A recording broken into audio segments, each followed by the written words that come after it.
स्वागत है दोस्तों स्टडी फॉर यूपीएससी में।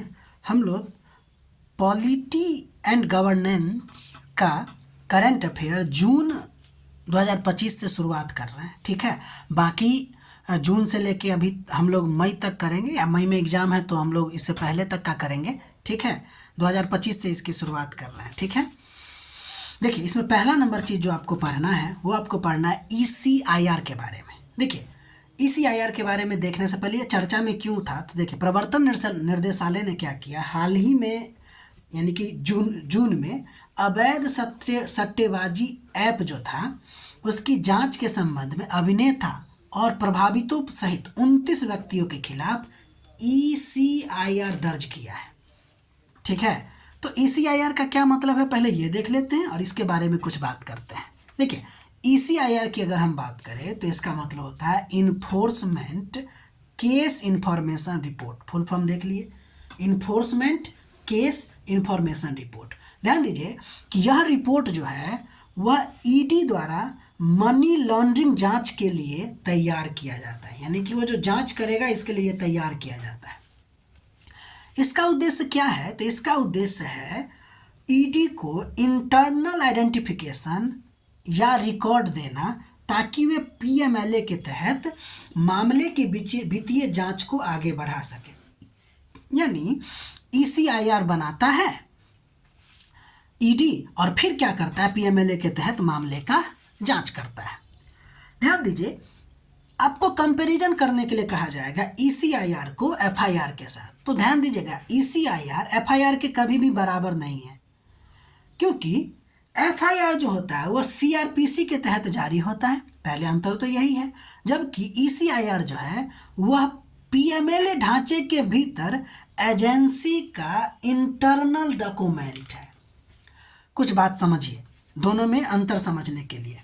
देखिए PMLA कानून में कहीं भी ECIR का चर्चा नहीं है, ठीक है, उल्लेख नहीं है। और साथ ही साथ जो आरोपी होते हैं ना उसको FIR का कॉपी, जैसे FIR होता है उसमें आपको कॉपी उसको दिया जाता है, कारण बताया जाता है, लेकिन ये जो ECIR है ना उसमें ना उसको देना अनिवार्य नहीं होता है। ECIR का कॉपी उसको देना अनिवार्य नहीं होता है। और हाई कोर्ट ने भी, यानी कि सुप्रीम कोर्ट ने भी इस बात के लिए अभी तक इसको मतलब कि मान्यता दिया हुआ है कि आप ECIR का कॉपी नहीं दे सकते हैं। इसीलिए यह FIR से बिल्कुल अलग है, क्योंकि FIR में व्यक्ति को देना, क्योंकि भी आरोपी है तो उसको देना पड़ता है। ठीक है, समझ में आ रही बात? दोनों में बेसिक अंतर समझ गए। क्वेश्चन अगर बनेगा तो यहीं से बनेगा। और एक और बात ध्यान रखिए कि आपको हम वैसे बता ही चुके, PMLA अधिनियम के तहत ये नहीं है, यानी कि ये पूर्णतः उसका इंटरनल डॉक्यूमेंट होता है। ठीक है, अब अगला नंबर देखते हैं, वो है आपको पॉस्को अधिनियम। पॉस्को अधिनियम अभी चूंकि क्या है कि सुप्रीम कोर्ट जो है ना इस बात की चर्चा पे है कि जो सहमति से बनाए गए किशोरों का संबंध है उससे जुड़े मामलों में ना जो सबमिशन अभी उसको मिली है उस पे वो चिंता व्यक्त कर रहे हैं कि आजकल इसका हो ये रहा है कि गैर दुर्व्यवहारिक संदर्भों में इस सुरक्षात्मक कानून का जो है ना दुरुपयोग बहुत ज़्यादा हो रहा है। दोनों सहमति से होता है लेकिन ज़्यादातर फर्क लड़का को पड़ जाता है। इसीलिए इस पे अभी जो है समीक्षा कर रहा है सुप्रीम कोर्ट कि क्या निर्णय लिया जाए।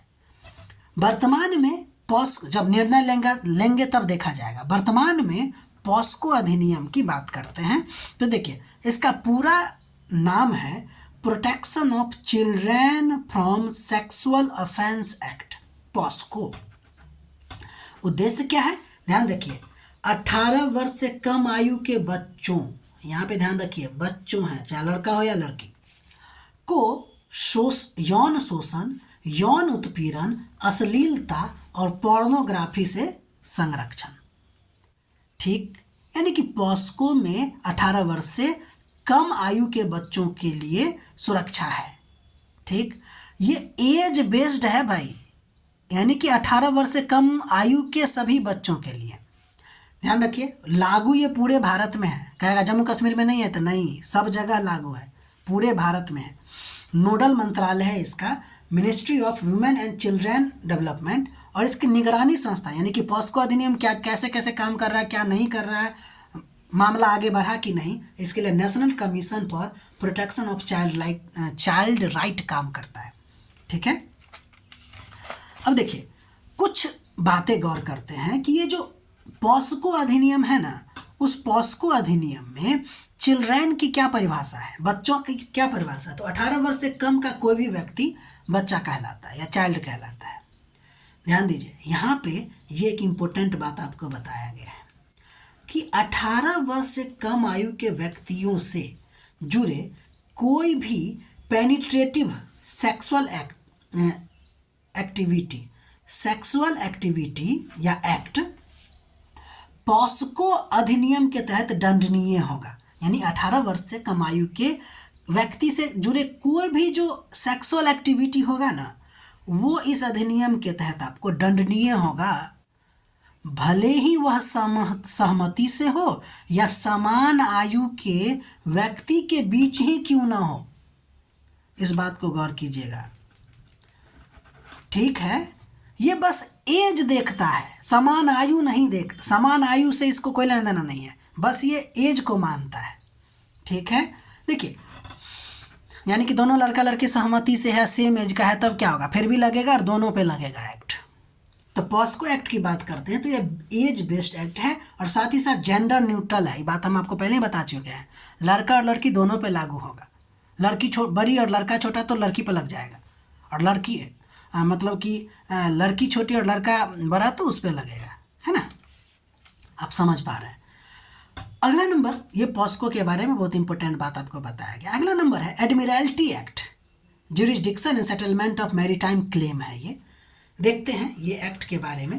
केरल उच्च न्यायालय जो ये चर्चा में क्यों आया, तो केरल उच्च न्यायालय ने हाल ही में इस अधिनियम की धारा 4 के तहत जो है एक लाइबेरियन कंटेनर जहाज को सशर्त गिरफ्तारी का आदेश दे दिया है। यानी एक विदेशी जहाज है उसको भी गिरफ्तार करने का अधिकार दे दिया है। किसको? केरल को। तो ध्यान रखिए।